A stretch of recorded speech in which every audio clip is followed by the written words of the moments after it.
Hey everybody, welcome back to GWN. I'm Nocteria, your host. So, I talk a lot about different strats and farming and pushing and so forth, but one of the things that I try to emphasize is if you really want to move ahead in the trophies, slow and steady wins the match. And I've got 4 longer replays here to show you today. And all these guys are hanging out around 5,000 trophies, give or take, and it's because they take their time with their attacks. So let's take a look first at this one with Dorian. Now, this is kind of a weird one because he runs kind of a P.E.K.K.A. carts, but he also uses beta minions to clean up around the outside.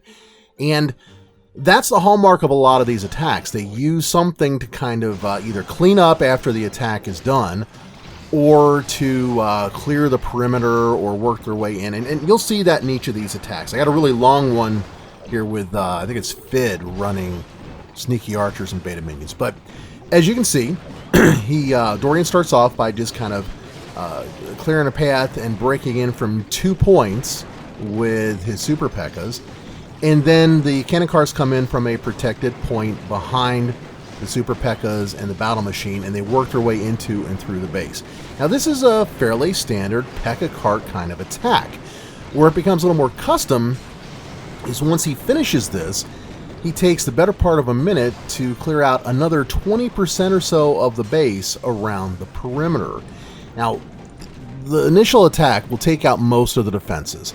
And as you can see right now, as he starts to drop his beta minions, there's really not a whole lot to challenge the bulk of the beta minions as they go down and do their thing, especially up at the top. Down at the bottom, yeah, they're going to have to go up against that archer tower, and they could end up getting picked off by, say, the firecrackers if he tries to push his way in too much. But that's not the goal here. He's already up to 70%. This is how you get that additional percentage at the end of the attack to kind of, work your way up to a higher percent for the win. He manages to take out one of the inside buildings, but then he's down to just his last few beta minions, and in order to get that storage, he's going to have to hit it with multiple troops at once. And that's the nice thing about beta minions. You can drop, say, 3 or 4 of them on just about any building, and as long as it's not specifically targeting the beta minions like, say, a firecracker would, you'll get it. You'll take it down. And he does so here, and ends up walking away with a 79% 2-star for his trouble. Now, these attacks are never going to be the 1.5 minute attacks that you run. They're actually going to be a pretty long attack, always over 2 minutes, and a lot of times they'll take the full 3 minutes. Like, for example, this one. Sneaky archers and beta minions. In this kind of attack, we've showcased this before, your goal is to use the sneaky archers first to clear the outer perimeter, and then to clear a path to the builder hall. It can be really tough to run these on a base where you have multiple aprons like you do in this one, and the builder hall is set inside just far enough that you can't just, walk your way into it. There are no openings that lead to the builder base in this base layout. Instead, you're going to have to either get it over a wall or you're going to have to break through a wall.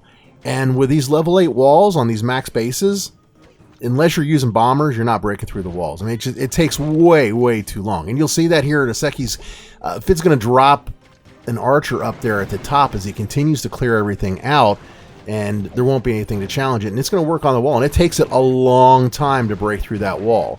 But as he clears the outer perimeter, he starts to work his way inside, taking out those inner defenses so that he can clear the path to the builder hall. And this is important. If you don't clear the path to the builder hall, your beta minions, when you come in at the very end of the attack, are not going to be able to pick it off. Likewise, if you can, you want to take out the stuff that's going to target the beta minions as you send them in. In this case, that's specifically the firecrackers, the roaster, and the air bombs. Now you'll notice he's not going to get to that roaster or that air bombs, but he will get the firecrackers out of the way so that he can slowly but surely send in his beta minions to take out that builder hall.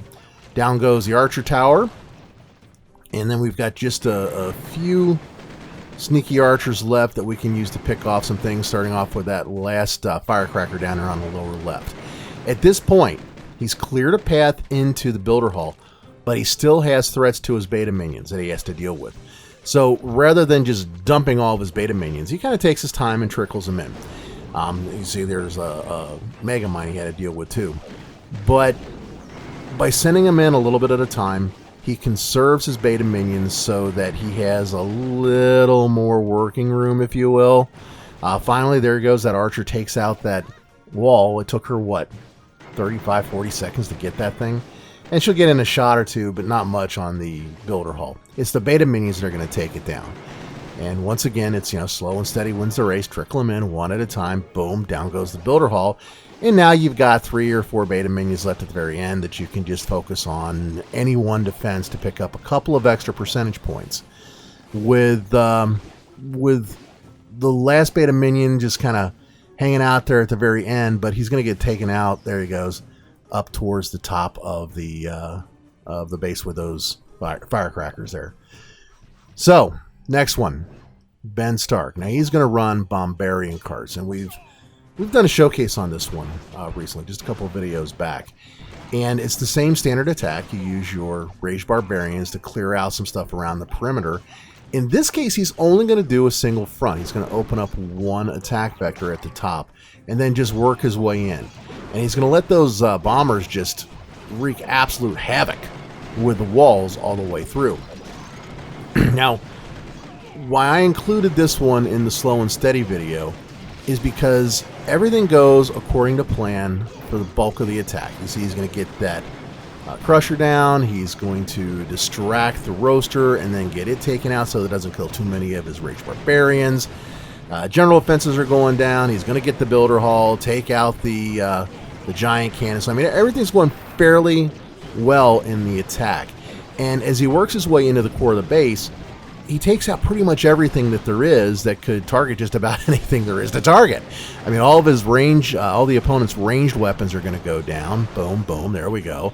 Now the last crusher is going to go down. The last cannon, I think it goes down. Yeah, there it went. It went down. So there's not a whole lot in the way of point defenses that could cause any problem. But he also doesn't have much power left. Instead, there we go. That's it. The end of his attack. But he still got the bombers left. 1.5 minutes left on the timer, but he still has his bombers left. And that whole bottom, there is nothing to target that bomber. And we speed it up because obviously I'm not going to wait 1.5 minutes just watching this bomber work his thing.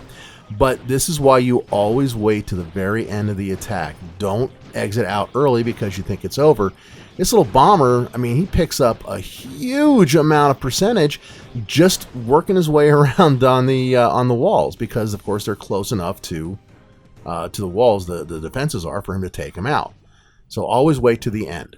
Now, last but not least, we got Ed running a Schwimmy, or a Drop Mitch, as I like to call it. Drop Mitch is another one of these attacks where the very first thing you want to do is work your way around the outside, taking out any buildings that are extraneous and will distract your troops. And that's what he does. He's going to take out all these buildings around the outside of the base. And once you've got those done, then you start bringing in your Night Witches. Usually it ends up being from the top. It could be from the bottom or the left or the right, but usually it ends up coming from the top. And the bats will begin to distract air targeting defenses and take out some stuff along the way. Now, your balloons, your drop ships, their function is almost always one camp, distract the air bombs. Now, sometimes you can use them for a little bit of destruction, but really they're more there to distract air targeting defenses so that, knock on wood, you don't lose your beta minions. The Drop Mitch attack strategy, I'm not going to lie, guys, it's a high-risk, high-reward kind of strategy. And I'm trying to get some more videos for you, some more replays for you. Dorian ran a couple of them as I was working on this video and ended up pulling 3 stars on them. And they're really sweet 3 stars against fully maxed bases. So it can pull you a good, solid upper 2-star to 3-star result. But only if you take your time, you run it as, again, slow and steady wins the match. Don't rush, don't spam, let each component of the attack do its thing. And this is important when you start doing the more advanced attacks, like, say, for example, the custom attacks that we've been talking about. You have to take your time. You're not running these attacks under a boost. You just aren't, because you know you never know how long they're going to take, but they're usually going to take 2 to 3 minutes when you run them, and that's the case with this one. You know, it's a little over 2 minutes, and the last couple of beta minions down here are going to clear out some stuff, but the long make sure as he walks away with a 79% 2-star using Drop Mitch, which is really a good solid score and will win you most of your matches. So there you have it, guys. A little bit longer video, but I really wanted to showcase these longer attacks and emphasize, you know, slow and steady wins the match. Comments, questions down below. Let me know what you think, and I'll be back in another couple days with some more builder-based video as we continue to build up the BH9. Take care and keep on clashing. Bye-bye.